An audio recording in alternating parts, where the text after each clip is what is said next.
I watched Daniel slide my grandmother's emerald ring onto his new fiancé's finger through the jewelry store window, the same ring he swore had been stolen 6 months ago. My hand tightened around the insurance investigator's report in my pocket. Every piece he claimed was gone had been carefully documented, photographed, and traced. He just didn't know I'd been 3 steps ahead since the day he filed that fraudulent police report. Before we jump back in, tell us where you're tuning in from. And if this story touches you, make sure you're subscribed, because tomorrow, I've saved something extra special for you. The afternoon sun caught the emerald's facets, sending green fire across the blonde woman's delighted face. She threw her arms around Daniel's neck, and I felt nothing. No jealousy, no heartbreak, just the cold satisfaction of watching a trap close around someone who thought they were clever. 6 months. That's how long it had been since Daniel walked into our apartment, my apartment. Though he'd never quite grasped that distinction, and delivered his rehearsed speech about needing space, about how we'd grown apart, about how this wasn't working anymore. Standard breakup language, delivered with just enough manufactured emotion to seem genuine. What wasn't standard was what happened 3 days later. I'd been at my office downtown when my phone rang. Detective Morrison from the local precinct, his voice professionally neutral as he informed me that Daniel had filed a police report. Someone had broken into the apartment. My jewelry collection, the one I'd carefully cataloged and insured for just over $2 million, was gone. "All of it, I'm so sorry, Ms. Hart," the detective had said. "Your boyfriend, ex-boyfriend, he seemed pretty shaken up when he came in. Said he'd stopped by to pick up some of his things and found the bedroom ransacked." I'd driven home in silence, my mind already calculating possibilities. The apartment building had security cameras. We lived on the 14th floor. The door showed no signs of forced entry. And Daniel, who'd spent 8 months convincing me he needed access to my safe for emergencies, had been the last person with the combination besides me. Before we begin, I want to take a moment to thank each of you for being part of this incredible journey. If you're enjoying these stories of empowerment, consider subscribing. It's completely free and helps us build this amazing community. Let's dive in. The apartment had indeed been ransacked, but only the bedroom.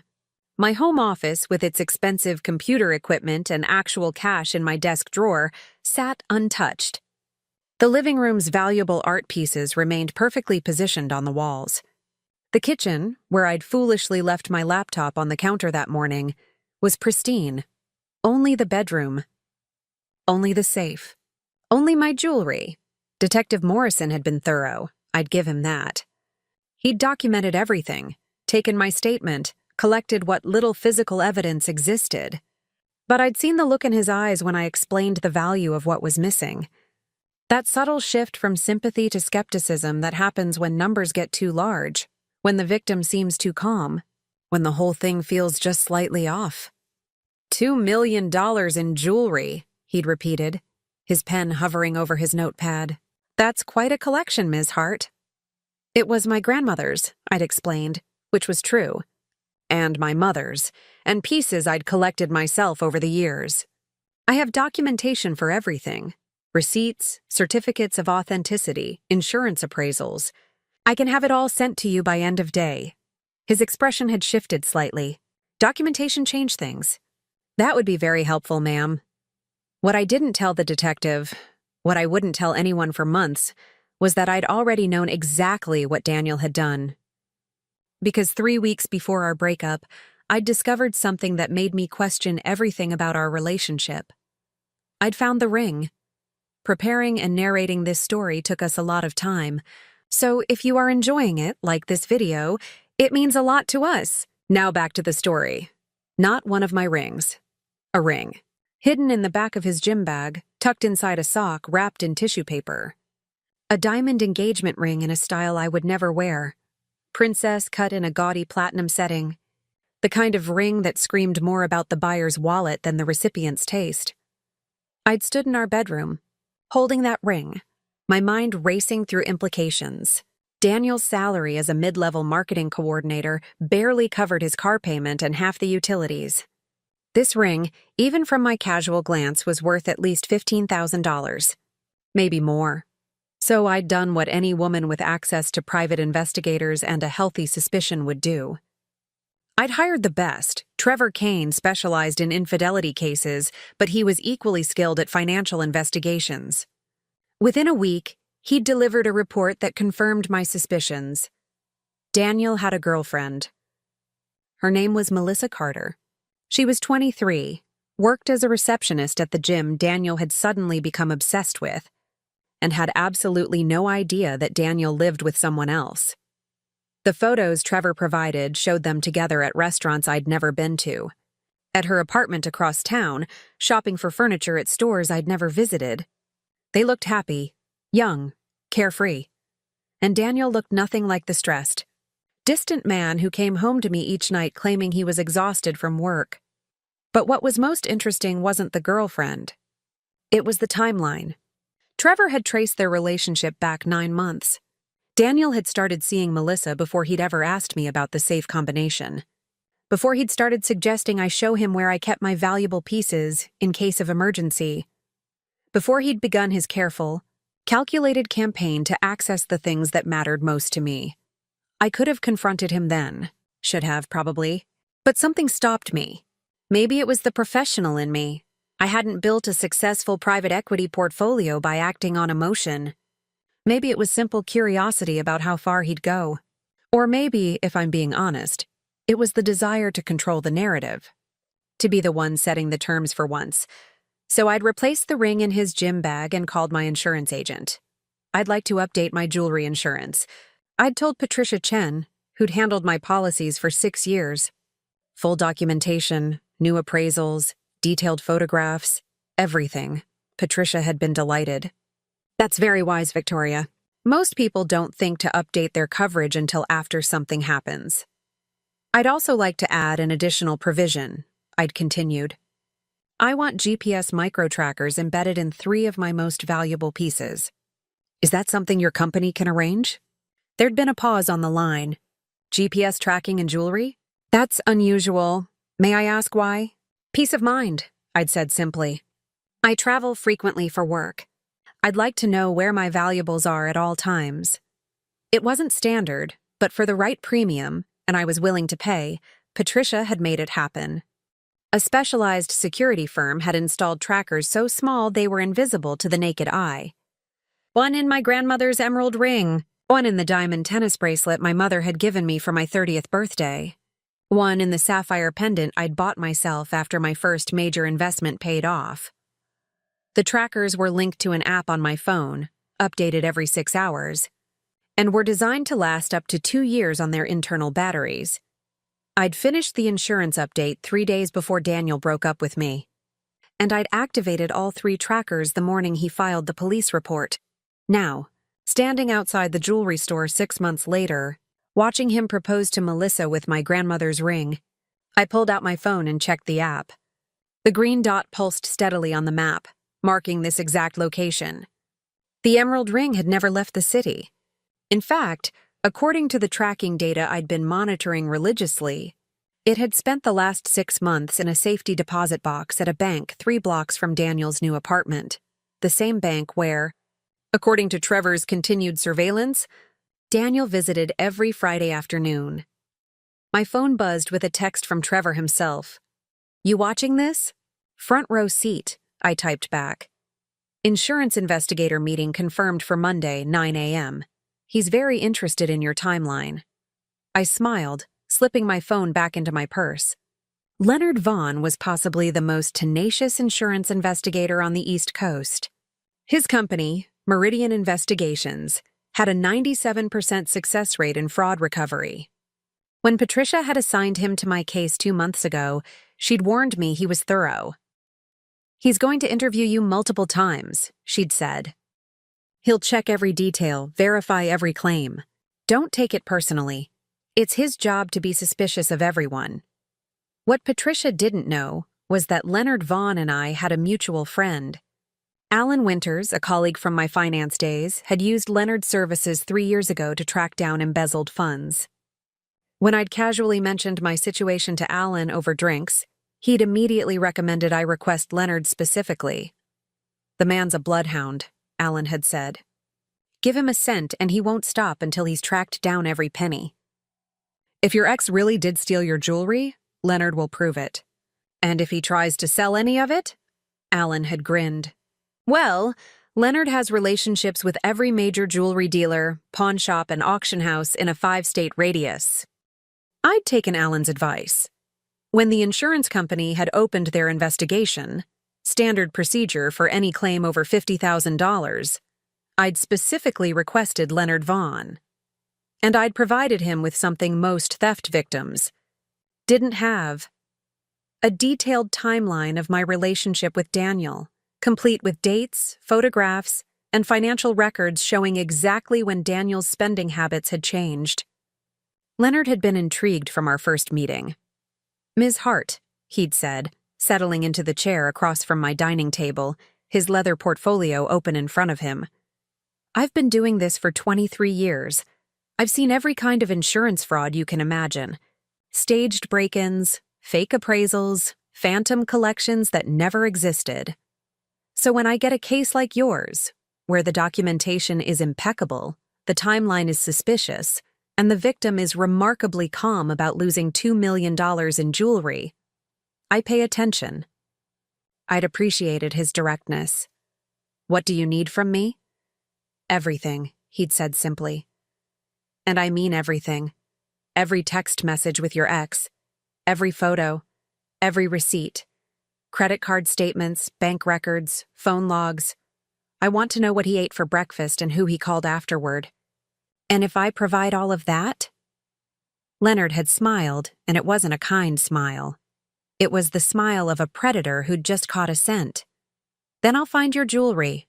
And when I do, I'll make sure the evidence is so airtight that the prosecutor won't need more than 15 minutes to get an indictment."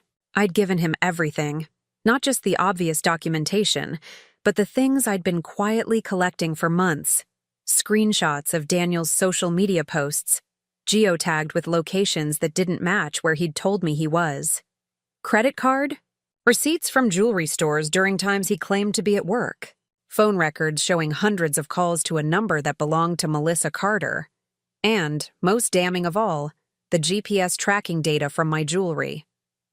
Leonard had studied the tracker information for a long time during our second meeting, his expression unreadable.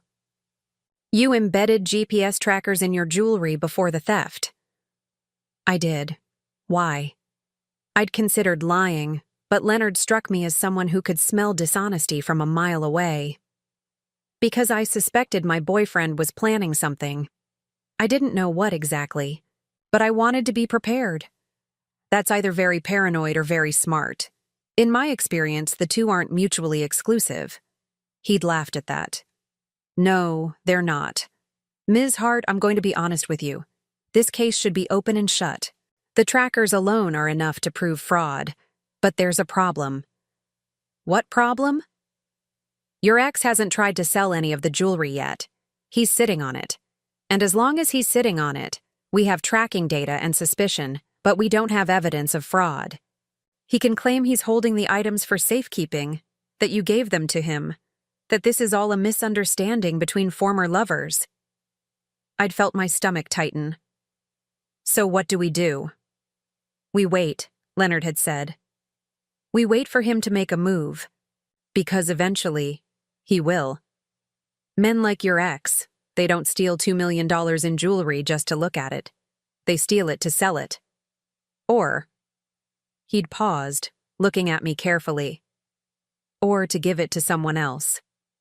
That conversation had been 6 weeks ago.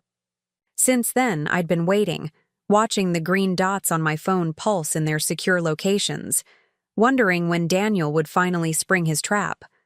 Or, more accurately, when he'd walk into mine.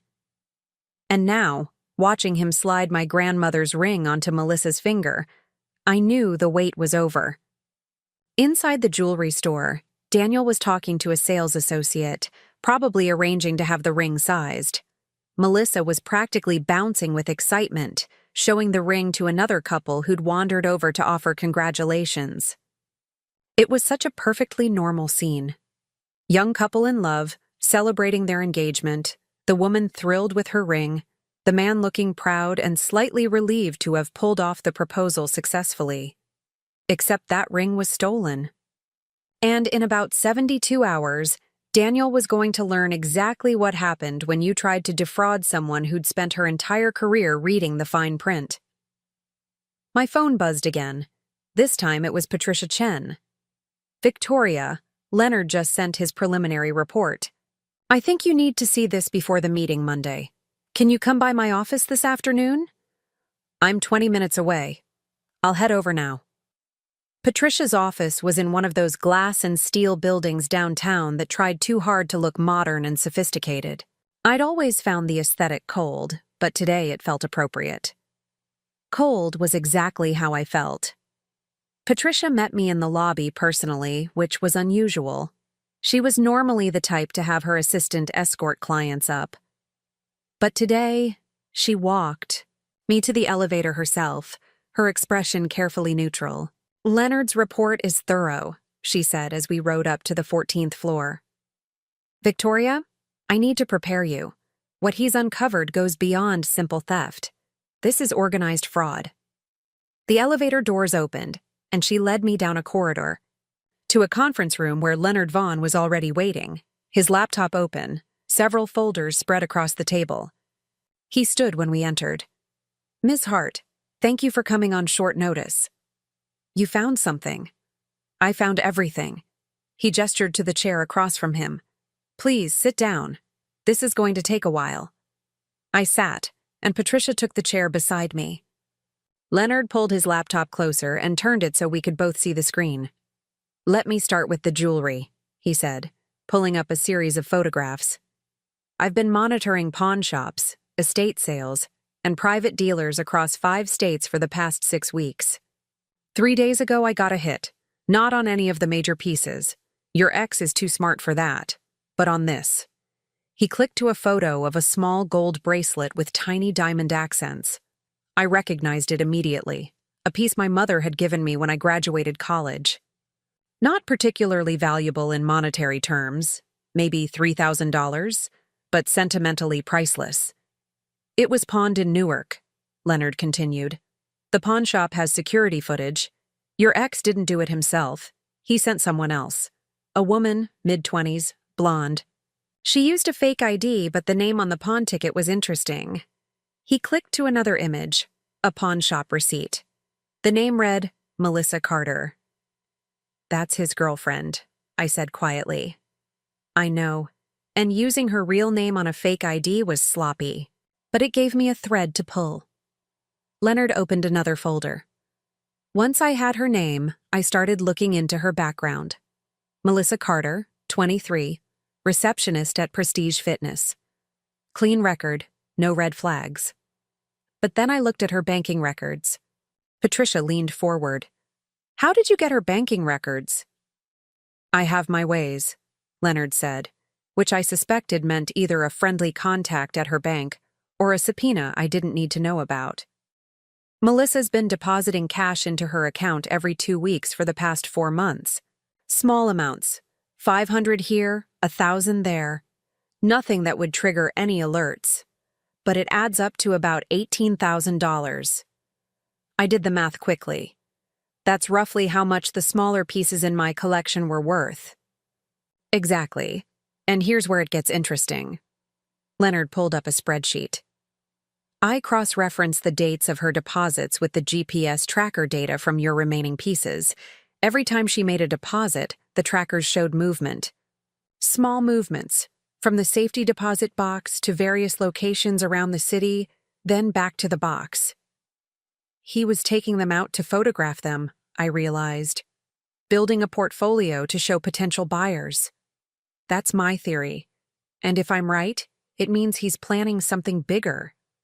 The small pieces were practice runs, ways to test the market and see if he could move the jewelry without getting caught. But the big pieces, your grandmother's emerald ring, the diamond tennis bracelet, the sapphire pendant, he's been saving those. Until now, I said, thinking of the proposal I'd just witnessed. Leonard nodded. I've been monitoring his activities. The proposal was public, but the ring's not registered. He didn't buy it from a legitimate jeweler.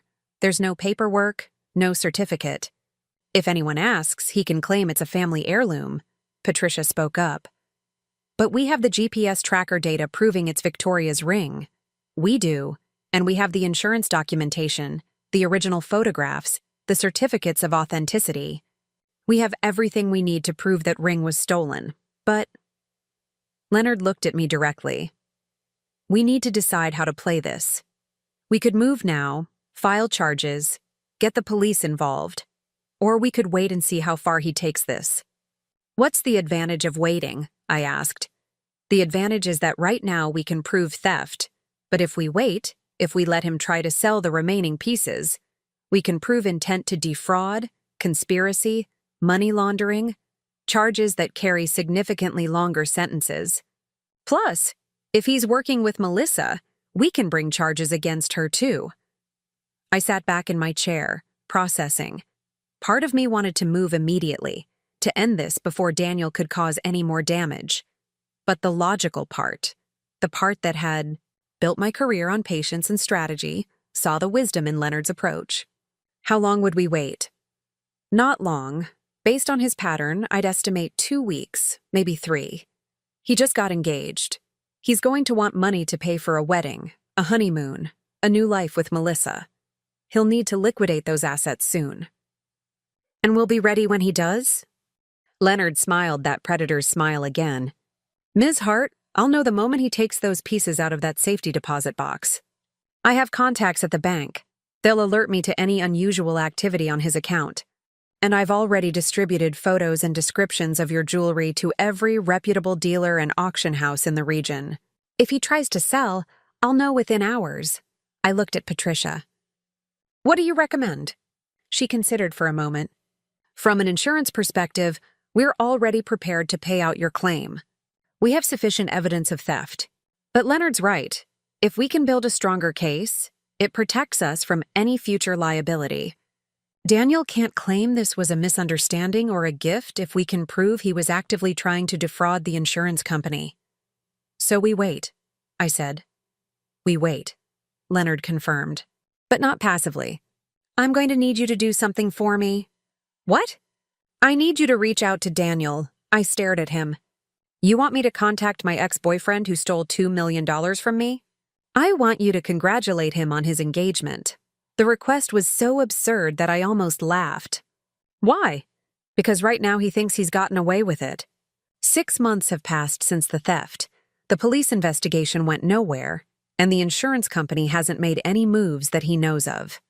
He thinks he's home free. If you reach out, if you act like the heartbroken ex who just wants closure, it reinforces that belief. It makes him comfortable.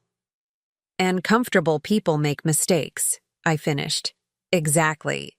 Plus, it gives us a paper trail.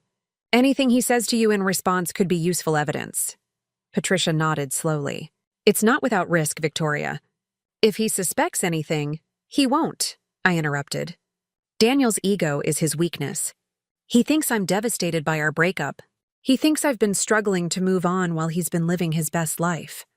If I reach out now, seeming vulnerable and wistful, he'll eat it up. Leonard was already pulling out his phone. I'll have Trevor coordinate with you on the exact messaging. We want this to look natural, but we also want to create opportunities for Daniel to incriminate himself. As we wrapped up the meeting, Leonard handed me a thick folder. Your insurance claim has been approved. Patricia will handle the payout details, but I wanted you to see the final documentation. Everything's in order. I opened the folder, flipping through page after page of evidence. Photos of my jewelry collection, the GPS tracking data plotted on maps, screenshots of Daniel's social media posts, financial records showing his suspicious spending patterns. It was comprehensive, damning, and beautiful in its thoroughness. Thank you, I said, meaning it. For taking this seriously. For believing me? Leonard's expression softened slightly. Ms. Hart, in my line of work, I've learned that the truth usually has a pattern to it. Your story had a pattern, consistent, logical, supported by evidence. Daniel's story, on the other hand, had holes, big ones.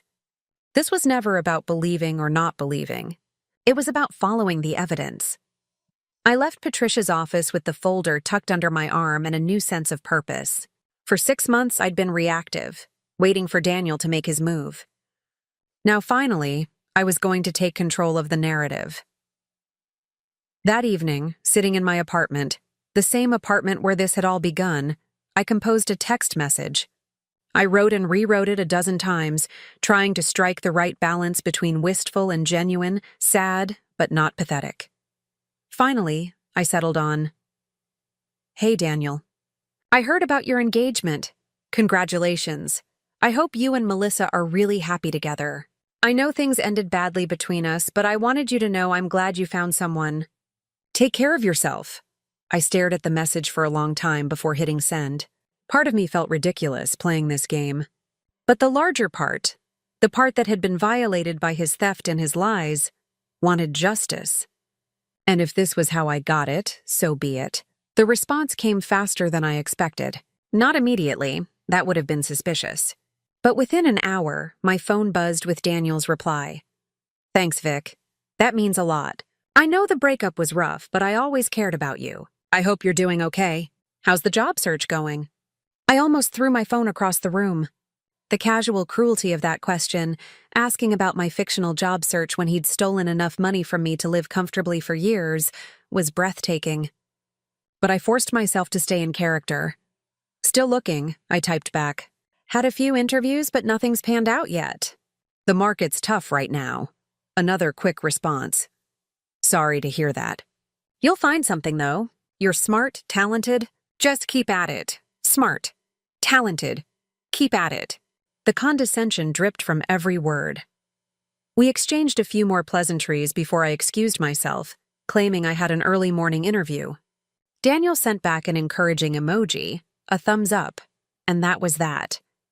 I forwarded the entire conversation to Leonard and Trevor, then poured myself a glass of wine and stood at my window looking out over the city lights. Somewhere out there, Daniel was probably showing Melissa our text exchange, painting himself as the good guy who was mature enough to wish his ex well. Melissa was probably grateful to have such an emotionally evolved fiancé, someone who could maintain friendly relations with a former girlfriend. Neither of them had any idea what was coming. Over the next 2 weeks, Daniel and I exchanged occasional messages. Always brief, always surface level. He told me about wedding planning. They were thinking about a destination wedding in the Caribbean. I told him about my fictional job interviews, each rejection more discouraging than the last. He offered encouragement and advice, playing the role of supportive ex-boyfriend perfectly. Meanwhile, Leonard's surveillance continued. The GPS trackers showed regular activity now, the pieces being moved, photographed, presumably cataloged for sale. Trevor's people documented Daniel meeting with several men in expensive suits at upscale restaurants. "Potential buyers," Trevor texted me after one such meeting. "High-end dealers who work in the gray market. They buy stolen goods, hold them for a few years until the heat dies down, then sell them at auction with fake provenance. Can we prove that?" I'd asked, working on it. But these guys are professionals. They know how to cover their tracks. On the 15th day after Leonard's presentation, my phone rang at 6:30 in the morning. It was Leonard, his voice tense with excitement. "He's moving the pieces. Right now, Daniel just accessed his safety deposit box and he took everything. The emerald ring, the tennis bracelet, the sapphire pendant. All 3 trackers are active and moving. I was out of bed instantly. Where are they going? South. Looks like he's heading toward the warehouse district. I've got a team following at a distance, and I've alerted the police. Detective Morrison from the original theft case is coordinating with us. I'm coming. Ms. Hart, I don't think... I'm coming, I repeated. This is my property. I have a right to be there when you recover it. There was a pause. Then Leonard sighed. Fine, but you stay in the car with me. You don't approach, you don't intervene. Understood? Understood. I dressed in record time and met Leonard at a coffee shop 3 blocks from my apartment. He was in an unmarked sedan, expensive camera equipment on the passenger seat, laptop open and displaying the GPS tracking map. He stopped, Leonard said as I slid into the back seat. Warehouse on Porter Street. It's registered to an LLC that's owned by another LLC that's owned by a shell company. We haven't traced the ultimate owner yet, but I'd bet money it's connected to those dealers Trevor identified. We drove through the awakening city, the morning sun casting long shadows across empty streets. The warehouse district was exactly what it sounded like. Blocks of industrial buildings, most of them aging, many of them seemingly abandoned. Daniel's car was parked outside a building with no signage, just a number on the door, 2847. Leonard parked half a block away, in a position that gave us a clear view of the entrance. Detective Morrison is on his way with a warrant. Should be here in 10 minutes. What's Daniel doing in there? Best guess? Finalizing the sale. These deals don't happen in jewelry stores or auction houses. They happen in places like this, private, neutral territory where both parties can inspect the goods without witnesses. As if to confirm Leonard's theory, another car pulled up, a black Mercedes with tinted windows. Two men got out, both wearing expensive suits that looked out of place in this gritty industrial setting. One of them carried a large silver briefcase. Buyers, Leonard said, snapping photos with a camera that had a lens longer than my arm. The one with the briefcase is Richard Novak. His legitimate business is estate jewelry, but he's been suspected of dealing in stolen goods for years. Police can never make charges stick. He's too careful. Until now. Until now, Leonard agreed. We watched the two men enter the warehouse. Through the grimy windows, we could see movement inside, figures gathering in what looked like a makeshift office area. 5 minutes passed. Then 10. Leonard's phone buzzed, Detective Morrison asking for the location. Leonard confirmed, then added, "Better hurry. Transaction looks imminent." At the 12-minute mark, the warehouse door opened. Daniel emerged, and even from half a block away, I could see his expression. Triumphant. Relieved. The look of someone who'd just pulled off something they'd been planning for months. He was carrying a briefcase now. Not the silver one the buyers had brought, but a leather one that bulged slightly. Leonard zoomed in with his camera, capturing Daniel's face in perfect detail. "That's our probable cause right there," Leonard murmured. He just walked out of a meeting with known dealers carrying what's almost certainly cash payment for stolen property. 2 police cars turned onto Porter Street, lights off but moving with clear purpose. Detective Morrison was in the first car, and he'd timed it perfectly. The cars pulled up just as Daniel reached his vehicle. "Daniel Reeves?" Detective Morrison's voice carried across the quiet street. Daniel froze, his hand on his car door. "Yes?" "I need you to step away from the vehicle and put down the briefcase." For a moment, I thought Daniel might run. His body tensed, his eyes darting toward the end of the street. But there were 2 more police cars blocking that exit now, and officers were emerging from all 4 vehicles. Daniel set down the briefcase slowly. "What's this about?" "We have a warrant for your arrest on charges of grand theft, insurance fraud, and conspiracy to commit fraud." Detective Morrison approached carefully, one hand on his weapon. "You have the right to remain silent." Leonard was out of our car in seconds, his credentials already in hand, heading toward the warehouse where Richard Novak and his associate were undoubtedly trying to decide whether to flee. More police were entering the building, and I could hear shouting from inside. I stayed in the car as promised, watching through the window as the scene unfolded. Daniel was handcuffed, his expression shifting from confusion to anger to fear in rapid succession. The briefcase was opened. I couldn't see its contents from this distance, but I saw Detective Morrison's grim smile, which told me everything I needed to know. My phone buzzed. A text from Trevor. "Melissa just got picked up at her apartment. They found 2 more pieces of your jewelry in her safe." I closed my eyes, letting the relief wash over me. 6 months of planning, of patience, of playing the role of the devastated ex-girlfriend. It was over. Leonard returned to the car 20 minutes later, carrying an evidence bag. Through the clear plastic, I could see my grandmother's emerald ring, still catching the morning light, still beautiful despite being wrapped in a layer of theft and betrayal. "We got everything," he said, sliding into the driver's seat. "The 3 major pieces from Daniel, 2 more pieces from Melissa's apartment, and, this is the best part, we found records inside the warehouse. Novak kept meticulous documentation of all his purchases, including detailed descriptions and photographs of your jewelry. He's been planning to hold the pieces for 3 years before selling them at auction in Europe. Very sophisticated operation. Will the charges stick? Ms. Hart, with the evidence we have? Daniel's looking at 10 to 15 years minimum. Melissa will probably get 5 to 7 as an accessory. And Novak? Leonard smiled. He's been a target of the FBI's art and jewelry theft task force for a decade. This is the break they've been waiting for. He's done. We drove back to Leonard's office in silence. I kept looking at my grandmother's ring through the evidence bag, remembering the day she'd given it to me. I'd been 25, fresh out of business school, about to start my first real job. This ring has been in our family for 4 generations, she'd said, sliding it onto my finger. It's survived wars, depressions, scandals, and more bad marriages than I care to count. It's strong, Victoria, like the women who wore it. Like you? I'd worn it every day until I met Daniel.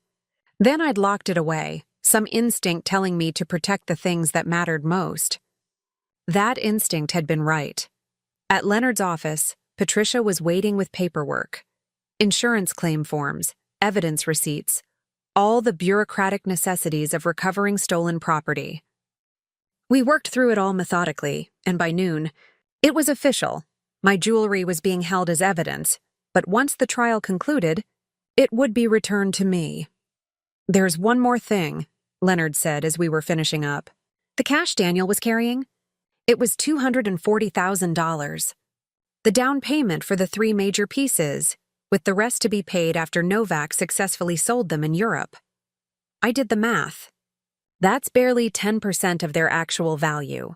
Welcome to the stolen goods market. Thieves never get full value. There's too much risk, too many middlemen taking cuts. Daniel thought he was being clever, but he was actually getting robbed twice. Once, when Novak low-balled him, and again when we caught him. There was a certain poetic justice in that. As I left the building, stepping back into the afternoon sunshine, my phone rang. It was a number I didn't recognize, but I answered anyway. Ms. Hart? A young woman's voice shaking slightly. This is Melissa Carter. Daniel's fiancé. The police, they said I could make one call and I need you to know I didn't know. About the jewelry. About any of it. He told me those pieces were family heirlooms, that his grandmother had left them to him. I swear I didn't know they were stolen. I stopped walking. You pawned one of my bracelets using your real name. He asked me to. He said it was an old piece he didn't want anymore, that we needed quick cash for the security deposit on our apartment. I didn't question it. Why would I? Her voice broke. I loved him. I trusted him. And now the police are saying I'm an accessory to fraud, that I could go to prison, and I don't understand how this happened. Part of me felt sympathy. Melissa was young, probably naive, possibly a victim herself in all this. But the larger part remembered the GPS tracking data showing pieces of my jewelry moving to and from her apartment. Remembered Trevor's reports of her cash deposits. Remembered her laughing and celebrating with my grandmother's ring on her finger. Melissa, I said carefully, I want to believe you. But the evidence suggests you were more involved than you're claiming. I wasn't. I swear on everything, I had no idea. Please, you have to believe me. Can you talk to the police? Can you tell them I didn't know? I can't do that. But I'll tell you what I told myself 6 months ago when all this started. If you're innocent, the truth will come out. Trust the process. Let the evidence speak for itself. I hung up before she could respond and blocked the number. Whatever Melissa's level of involvement, it wasn't my problem to solve. My problem had been recovering my property and ensuring Daniel faced consequences. Both of those objectives were now complete. The next 2 weeks passed in a blur of legal proceedings. Daniel's arraignment, where he pleaded not guilty despite the mountain of evidence against him. Melissa's separate arraignment, where she claimed she'd been manipulated and deceived. Richard Novak's federal charges, which made the local news and caused something of a sensation in the art and jewelry communities. Throughout it all, I maintained a low profile. My name appeared in the court documents as the victim, but the media never got my full identity. Leonard and Detective Morrison had been careful about that, understanding that I valued my privacy. It was during this period that I received a letter from Daniel. It came through his lawyer, which meant it had been carefully vetted and sanitized. But the message was clear. Victoria, I know you probably hate me right now, and I don't blame you. What I did was wrong. I was desperate, in debt, making stupid decisions. I never meant for things to go this far. If there's any way we can resolve this without a trial, I'm willing to discuss terms. My lawyer says we could arrange restitution, community service, probation. I know I don't deserve your forgiveness, but I'm asking for your mercy. Please consider it. For what we once had, if nothing else. I read the letter 3 times, looking for sincerity and finding only calculation. This wasn't an apology. It was a negotiation tactic. Daniel's lawyer had probably told him that with the evidence against him, a trial would end in conviction. His best chance was to appeal to my emotions, to remind me of our relationship, to hope I was still the woman he thought I was. Soft-hearted, forgiving, easy to manipulate. I wrote back through my own lawyer, and my response was brief. There will be no deal. See you in court. The trial was scheduled for 3 months out, but I knew it would never happen. Cases this clear-cut usually ended in plea bargains, and sure enough, 6 weeks before the trial date, Daniel's lawyer reached out with an offer. Daniel would plead guilty to all charges in exchange for a reduced sentence, 7 years instead of 15. The prosecutor called me to discuss it. It's your call, Ms. Hart. We have enough evidence to push for a trial and likely get the full sentence. But trials are unpredictable, and there's always a chance something goes wrong. The plea deal guarantees he does significant time. What about Melissa? She's negotiating separately. Her lawyer's arguing she was coerced, that she genuinely didn't know about the theft. We're offering her 3 years with possibility of parole after 18 months, plus restitution. And Novak? Federal case out of my hands. But I hear the FBI is very pleased with their evidence. He's looking at 20 years minimum. I thought about my grandmother, about the ring she'd given me, about the strength she'd always said I had. Accept Daniel's plea deal. 7 years is enough time for him to understand what he did. The prosecutor sounded relieved. I think that's wise. The sentencing hearing is in 2 weeks. You'll have the opportunity to give a victim impact statement if you'd like. I'll be there. The sentencing hearing was in a courthouse downtown, in one of those wood-paneled rooms that smelled like old books and broken dreams. Daniel was there in an orange jumpsuit, looking nothing like the confident man who'd proposed with my grandmother's ring just weeks earlier.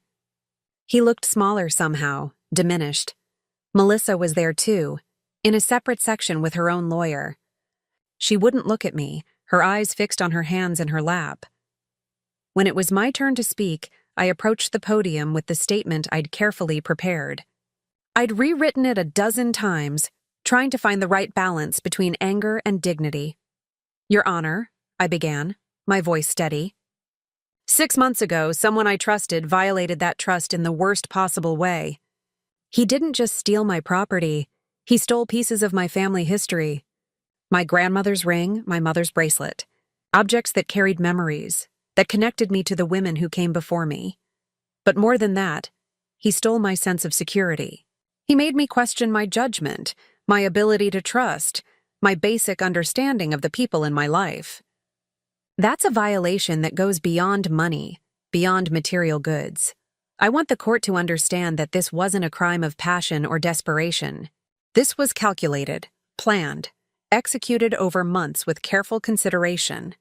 Daniel didn't stumble into this crime, he orchestrated it, and in doing so, he revealed something about himself that I'm grateful to finally see clearly. He's someone who views people as resources to be exploited. Someone who believes his needs justify any harm he causes others. Someone who mistakes kindness for weakness and trust for stupidity. I hope he uses his time in prison to reflect on that, to understand that the problem wasn't that he got caught. The problem is who he is as a person, and until he confronts that truth, no amount of time will matter. I sat down. my hands trembling slightly from the adrenaline. Daniel was looking at me now, his expression unreadable. Was that shame? Anger? Regret? I couldn't tell, and I realized I didn't care. The judge delivered her sentence shortly after. 7 years for Daniel, to be served in a minimum security facility with possibility of parole after 5 years. 3 years for Melissa, with 18 months minimum before parole consideration. Both were ordered to pay restitution, a symbolic gesture, since neither had the means to repay what they'd taken, but important nonetheless. As they led Daniel away, he turned back one final time. Our eyes met across the courtroom, and for just a moment I saw the man I'd thought I knew. The man who'd been charming and attentive during our early dates. The man who'd held me when I was sad, who'd made me laugh, who'd seemed like someone I could build a life with. But that man had never existed. He'd been a performance, a mask, a carefully constructed illusion designed to gain access to what I had. The real Daniel was the one being led away in handcuffs, the one who'd chosen theft over honesty, exploitation over love. I walked out of the courthouse into bright sunshine, feeling lighter than I had in months. Leonard was waiting outside, along with Patricia and Detective Morrison. "How do you feel?" Leonard asked. I considered the question. How did I feel? Relieved, certainly. Vindicated. But also something else. Something I hadn't expected. Free, I said finally. I feel free. That evening, I returned to my apartment and opened the same safe Daniel had accessed so many months ago. Inside were the smaller pieces of my jewelry collection, the ones he hadn't stolen, along with documents and keepsakes I'd accumulated over the years. I pulled out a small velvet box and opened it. Inside was a ring my grandmother had given me years before the emerald, a simple gold band with my initials engraved inside. I'd forgotten about it until now. I slid it onto my finger and thought about everything that had happened. The theft, the investigation, the recovery, the trial.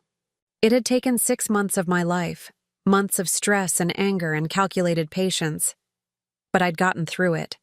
Not by being passive, not by being a victim, not by trusting the system to fix things for me. I'd gotten through it by being smart, by planning ahead, by protecting what mattered and refusing to let someone else's betrayal define my story. My phone buzzed with a final text from Leonard. Your jewelry will be released from evidence next week. I'll handle the transport personally. Sleep well, Ms. Hart. Justice was served today. I smiled and typed back, thank you for everything. And Leonard? The next time someone tells you a woman's paranoid for putting GPS trackers in her jewelry, tell them about this case. His response was immediate. Already planning to use it in my next training seminar. Trust your instincts, a case study. I set down my phone and looked around my apartment. Tomorrow I would start putting this chapter behind me. I would reclaim my jewelry, my peace of mind, my sense of security. I would move forward with my life, wiser and warier but not broken. Daniel had tried to steal from me. He'd taken my property, my trust, my memories. But the one thing he couldn't steal was my strength. That had always been mine, built over years of experience and hard-won wisdom. And unlike my jewelry, it couldn't be pawned, sold, or given away. It could only be earned. I thought about Melissa's phone call, her desperate claims of innocence. Part of me wondered if she was telling the truth, if she really had been manipulated. But the evidence suggested otherwise, and I'd learned to trust evidence over emotion. Still, there was something sad about her situation. If she was lying, she'd thrown away years of her life for a man who was using her. If she was telling the truth, she'd thrown away years of her life for a man who was using her. Either way, the lesson was the same. Trust, once broken, devastates everything it touches. As I prepared for bed, I thought about what I'd said in my victim impact statement. That Daniel had revealed who he truly was. But in a way, he'd also revealed who I truly was. I was someone who could be hurt, but not destroyed.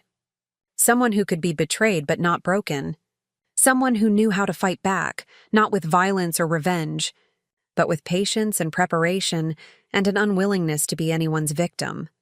Tomorrow, Leonard would continue building his case against the larger network of jewelry thieves and dealers. Detective Morrison would close his file on my case with a rare complete recovery. Patricia would process my insurance claim, which I no longer needed thanks to the recovery, but which had served its purpose in documenting everything. And I would wake up in my apartment, make my coffee, and continue building the life I'd been building all along. The life Daniel had tried to interrupt but couldn't destroy. As I drifted off to sleep, I touched my grandmother's simple gold ring, still on my finger. She'd been right all those years ago. The women in our family were strong. We survived. We endured, and sometimes, when necessary, we fought back. The emerald ring would be returned to me soon, and I would wear it again. But not yet. First, I needed to cleanse it of the taint of Daniel's theft, of Melissa's naive participation, of Novak's criminal enterprise. I would have it professionally cleaned, blessed if such a thing was possible for jewelry, and restored to its rightful place. But for now, this simple gold band was enough. A reminder that some things, strength, wisdom, resilience, couldn't be stolen. They could only be earned, forged through experience and tested by fire. I'd been tested. I'd been hurt. But I'd survived. And more than that, I'd won. And that was enough. 3 months after Daniel's sentencing, I stood in Leonard's office accepting the final piece of my recovered jewelry collection. The sapphire pendant caught the afternoon light, casting blue shadows across the polished desk between us. "That's everything," Leonard said, sliding the inventory sheet across to me. "All items accounted for, documented, and returned. You beat the odds, Ms. Hart. Most theft victims never see their property again." I traced my finger down the list, checking each item against my memory.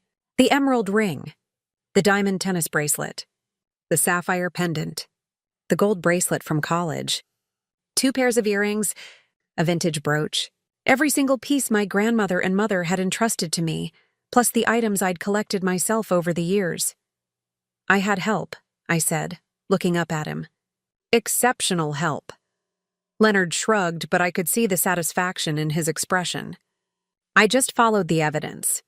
You're the one who had the foresight to track your property. That GPS tracker idea? I've already recommended it to 3 other clients with high-value collections. I hope they never need to use them the way I did. So do I. But if they do, at least they'll be prepared." He paused, then added, "I heard Daniel's lawyer filed an appeal." I nodded. I'd received notification the previous week.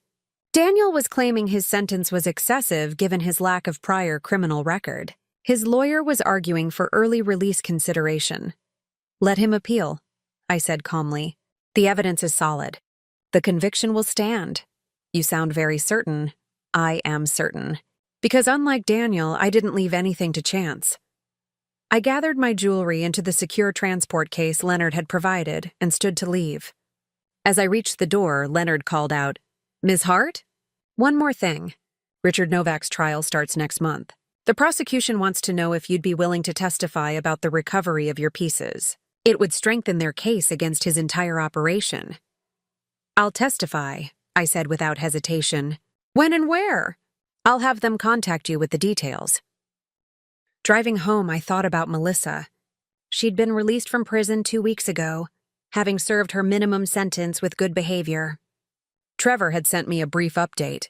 She'd moved back in with her parents in Ohio, was working at a restaurant, trying to rebuild her life. I felt no satisfaction in her downfall, but no guilt either.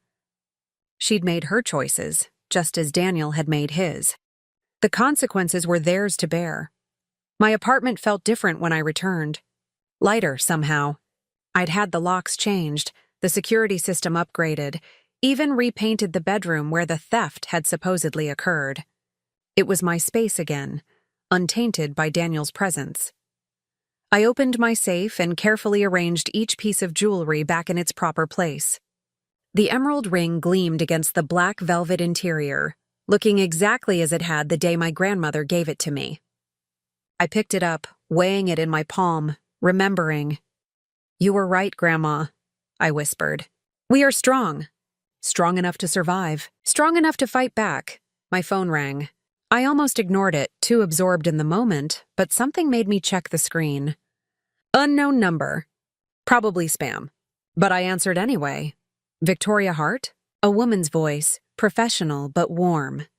Speaking. My name is Jennifer Walsh. I'm a journalist with the City Chronicle. I'm writing a piece about insurance fraud and sophisticated theft rings, and your case came up in my research. I was hoping we could talk. I hesitated.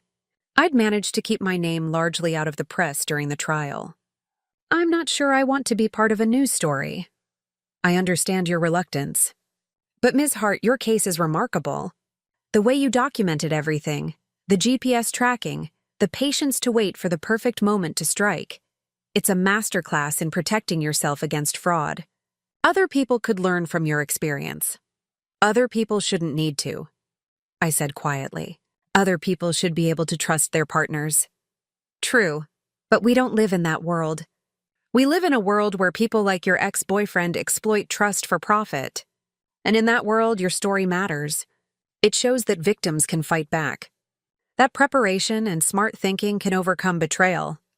I walked to my window looking out over the city. Somewhere out there, Daniel was sitting in a prison cell, probably still convinced he was the victim of circumstances.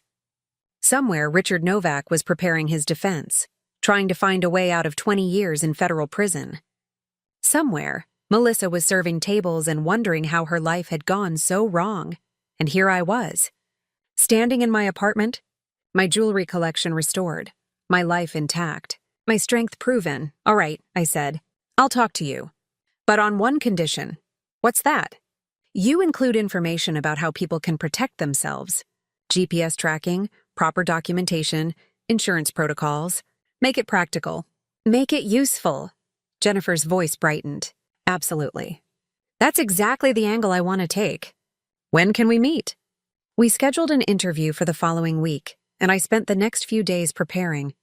Not rehearsing answers. I'd lived through the experience. The truth would speak for itself. But gathering documentation, organizing my thoughts about what had happened and what it meant. The interview took place in a quiet coffee shop downtown. Jennifer was younger than I'd expected, maybe 30, with sharp eyes that missed nothing. She recorded our conversation on her phone while taking handwritten notes in a leather journal. Let's start at the beginning, she said. When did you first suspect something was wrong? I told her about finding the engagement ring in Daniel's gym bag, about hiring Trevor Kane to investigate, about the moment I decided to embed GPS trackers in my most valuable pieces. That's extraordinary foresight, Jennifer said. Most people wouldn't think to do that. Most people don't spend their careers analyzing risk and planning for contingencies, I replied. I've built my professional life on anticipating problems before they occur. This was just applying that same logic to my personal life. But surely there's a difference between professional caution and personal relationships. Didn't the tracking feel like a violation of trust? I considered the question carefully. Daniel had already violated my trust by having an affair. The tracking wasn't about suspicion, it was about protection. I knew something was wrong. I just didn't know what he was planning. The trackers were insurance, quite literally. We talked for nearly 2 hours.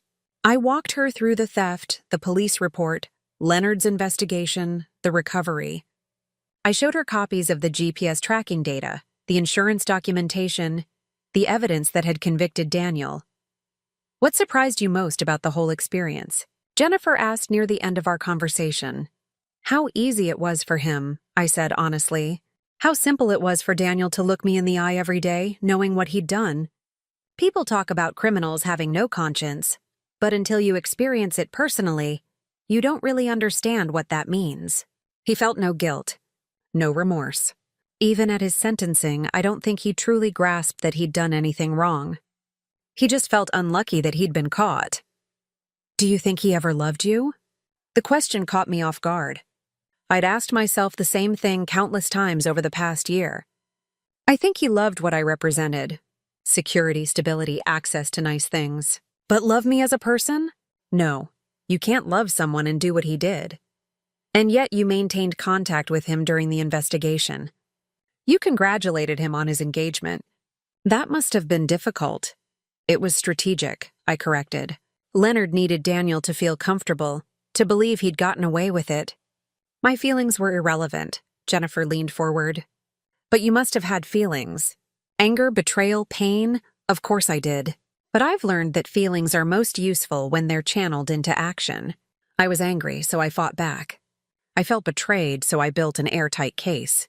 I was hurt, so I made sure he couldn't hurt anyone else the same way. The article ran 2 weeks later, on the front page of the City Chronicles Sunday edition. Jennifer had titled it, "The Woman Who Tracked Her Stolen Jewelry and Her Ex-Boyfriend to Justice." The response was immediate and overwhelming. My phone started ringing within hours of publication. Friends I hadn't heard from in years calling to congratulate me. Former colleagues expressing admiration for how I'd handled the situation. And most surprisingly, strangers reaching out to share their own stories of betrayal and theft. One call stood out. It came 3 days after the article published, from a woman named Catherine Torres. "Ms. Hart, I hope you don't mind me calling. Jennifer Walsh gave me your number. I read your story and I think something similar is happening to me." I invited Catherine to meet me for coffee the next day. She was in her mid-40s, elegantly dressed, with worry lines around her eyes that suggested she hadn't been sleeping well. "My husband of 12 years, she began, stirring her coffee absently. 3 months ago, he suggested we update our homeowner's insurance. Said we needed better coverage for my jewelry collection. I inherited quite a bit from my mother. He even helped me catalog everything. Took photos, got new appraisals. Let me guess, I said. And now some pieces are missing? Catherine shook her head. No, nothing's missing. But I found a text message on his phone last week. He was asking someone about moving the timeline up. And when I checked our joint bank account, there's been money disappearing. Small amounts, 500 here, 1,000 there, always with explanations, car repairs, client dinners. But it adds up to almost $30,000 over 3 months. Have you confronted him? I'm afraid to. What if I'm wrong? What if I'm being paranoid? I reached across the table and took her hand. Catherine, trust your instincts. Women's intuition isn't magic, it's pattern recognition. Your subconscious is seeing things your conscious mind hasn't fully processed yet. If something feels wrong, it probably is. But what do I do? I pulled out my phone and scrolled to Leonard's contact information. First, you call this man. His name is Leonard Vaughn, and he's the best insurance investigator I've ever met. Tell him I referred you. Second, you document everything. Every text message, every bank statement, every receipt. Create a paper trail. And third, you protect yourself. If you have valuables, secure them somewhere your husband doesn't have access. Get copies of all your important documents. And consider GPS tracking. If you do it now, before anything happens, you're prepared. Catherine's eyes filled with tears. Thank you. I feel so stupid for not seeing this sooner. Don't. These men are good at deception. That's why they get away with it for so long. But once you know what to look for, once you start paying attention, they can't hide. She called Leonard that afternoon. 2 months later, she sent me a text. You saved me. Husband was planning to stage a burglary next month. Leonard caught him meeting with an accomplice. Divorce filed. Pressing charges. Thank you for believing me. After Catherine, there were others. Women who'd read the article and recognized their own situations in my story. I started getting referral requests from Leonard. Clients who wanted to meet with me to hear firsthand how I'd protected myself. I never planned to become an advocate. Never intended to turn my experience into something larger than myself. But the need was clearly there. Women, and men, though fewer, who'd been betrayed, who'd been stolen from, who needed to know they weren't alone and they weren't powerless. 6 months after the article published, I received an invitation to speak at a conference on financial security and fraud prevention. The organizer had read Jennifer's piece and thought my perspective would be valuable. We want real stories, she told me over the phone. Not just statistics and theory. We want people to understand that fraud happens to everyone, and that there are concrete steps you can take to protect yourself. I accepted the invitation and spent weeks preparing my presentation. Not just the facts of my case, but the lessons I'd learned. The importance of documentation. The value of professional help. The need to trust your instincts even when, especially when, others tell you you're being paranoid. The conference was held in a downtown hotel ballroom, packed with over 300 people. Security professionals, insurance agents, law enforcement, and regular people who'd been victims of fraud or feared becoming victims. I stood at the podium, my hands steady on the sides, and began. A year ago, someone I trusted stole $2 million worth of jewelry from me. Today, I want to tell you how I got it back. And more importantly, what you can do to protect yourself if you ever face something similar. I walked them through my story, showing slides of the GPS tracking data, the insurance documentation, the evidence that had convicted Daniel. I explained the mistakes I'd made, trusting too easily, not seeing the warning signs sooner, and the things I'd done right. The most important lesson I learned, I said near the end, is that protection isn't paranoia. It's prudence. We lock our doors at night not because we expect burglars, but because we acknowledge they exist. We wear seatbelts not because we expect accidents, but because we know they happen. Protecting your valuables with GPS tracking, proper documentation, and secure storage isn't about distrusting everyone. It's about being realistic about human nature. The standing ovation surprised me. I'd expected polite applause, maybe some questions. Instead, people stood and clapped for nearly a minute. Afterward, dozens of attendees waited to speak with me, to share their stories, to ask for advice. One woman in particular stayed until the very end. She was older, maybe 70, with silver hair and gentle eyes. "Thank you," she said simply. "My daughter is going through something similar right now. She thinks I'm overreacting, that I'm being too harsh on her boyfriend. But after hearing your story, I know I'm right to be concerned. May I give her your contact information?" "Of course," I said. "And tell her something for me. Tell her that protecting yourself isn't the same as assuming the worst. It's just acknowledging reality." The daughter called me 2 weeks later. She'd been right to be concerned. Her boyfriend had been slowly stealing from her for months, selling her belongings online and pocketing the cash. With proper documentation and police involvement, she'd recovered most of her property and ended the relationship. These stories became my new normal. Strangers reaching out, asking for guidance, sharing their own experiences. I never charged anyone for my time or advice. How could I? I'd been where they were, scared and confused and unsure if I was seeing clearly. If I could help even one person avoid what I'd been through, it was worth it. Leonard started referring to me as the fraud whisperer and joked that I should start a consulting business. I laughed it off at first, but the idea took root. Not a business exactly, but perhaps a foundation. Something to help victims of financial fraud navigate the legal system, access investigators, understand their rights. A year after Daniel's conviction, I launched the Heart Foundation for Fraud Prevention. The mission was simple: provide resources, education, and direct support to victims of financial fraud, with a special focus on intimate partner fraud, the type of betrayal I'd experienced. We offered free consultations with investigators like Leonard. We maintained a database of lawyers who specialized in fraud cases. We provided educational materials about documentation, insurance, and legal protections. And we advocated for stronger laws around GPS tracking and property protection. The foundation grew faster than I'd anticipated. Within 6 months, we'd helped over 200 people. Within a year, that number doubled. Stories like mine became less unusual as more people came forward, as the stigma around being defrauded by someone you loved began to fade. Not everyone's story ended as well as mine. Some people never recovered their property. Some relationships were damaged beyond repair by the investigation process. Some people discovered betrayals far worse than they'd imagined. But every single person who came to us for help left with something they hadn't had before: validation. Someone believing them, supporting them, telling them they weren't crazy for being suspicious, for wanting to protect themselves, for demanding accountability.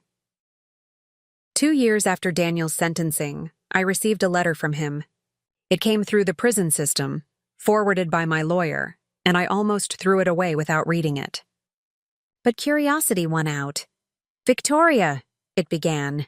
No greeting, no pleasantries. I've had a lot of time to think about what I did and why. My therapist here says I need to take responsibility, to acknowledge the harm I caused. So here it is, I'm sorry.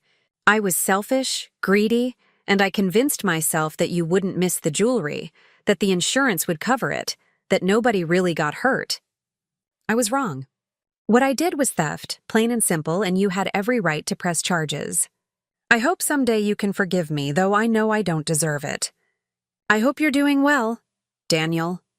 I read the letter 3 times, looking for sincerity. It was there, I thought. Buried under the self-justification and the therapy speak, there was genuine remorse. Or maybe I just wanted to believe there was.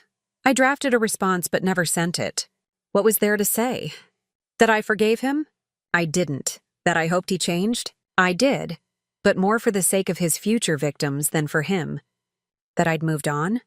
I had, but that wasn't something he needed to know. In the end, I filed the letter away with all the other documentation from the case. Physical evidence of a chapter in my life that was closed. The Heart Foundation continued to grow. We expanded to other cities, partnered with law enforcement agencies, developed educational programs for schools and community centers. What had started as my personal nightmare became a mission to help others avoid the same fate. I never wore my grandmother's emerald ring again. Not because it was tainted, Leonard had been right that objects carry no blame, but because it had become something else to me. A symbol, not of love or family history, but of survival and strength. I kept it in a secure location, took it out occasionally to remember, but mostly left it in peace. The diamond tennis bracelet and sapphire pendant, though, those I wore regularly.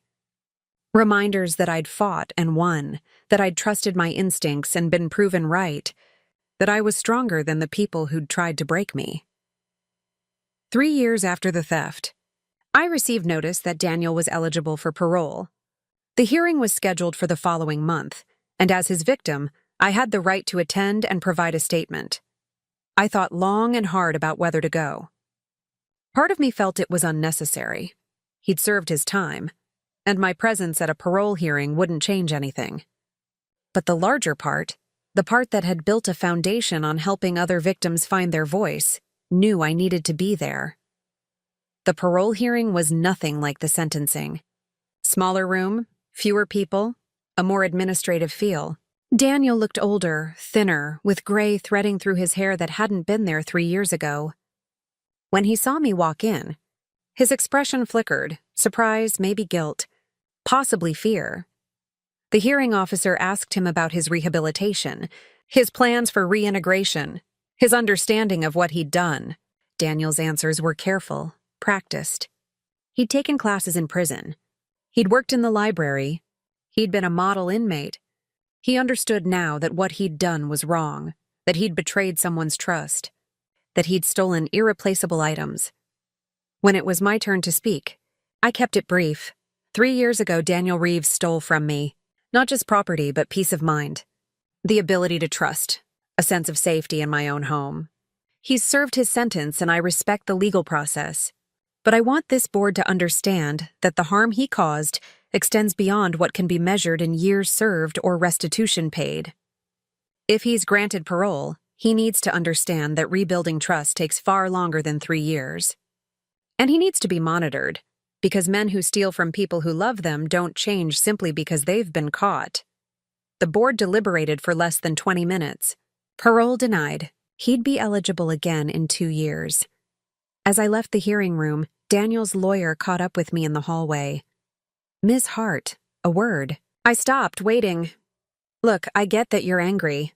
You have every right to be, but Daniel's genuinely trying to change. He's not the same man who stole from you." "Maybe not," I agreed. "But that's not my problem. The consequences of his actions are his to bear. I'm not responsible for his redemption." "Fair enough. But would you consider writing a letter of support for his next parole hearing? It would mean a lot to him." I studied the lawyer's face, looking for calculation and finding only tired resignation. He knew what the answer would be. We both did. No, I said simply. Have a good day. I walked out of the building into bright afternoon sunshine. My phone showed 3 missed calls, all from the foundation. People who needed help, guidance, someone to believe them when they said something felt wrong. I called back the first number as I headed to my car. A woman answered on the second ring, her voice shaking. Heart Foundation? I read about you online. I think my fiancé is planning something, and I need help. Tell me everything, I said, from the beginning. As I listened to her story, so similar to mine in some ways, completely different in others, I thought about the journey I'd been on. From victim to survivor to advocate, from someone who'd been betrayed to someone who helped others avoid betrayal. My grandmother's ring was locked away, safe and secure. But her real legacy, the strength she'd taught me, the resilience she'd modeled, that was living and breathing in everything I did now. Daniel had tried to steal from me, and in the immediate sense, he'd succeeded. But in the larger sense, he'd failed completely. Because what he took, jewelry, peace of mind, trust, I'd built back stronger.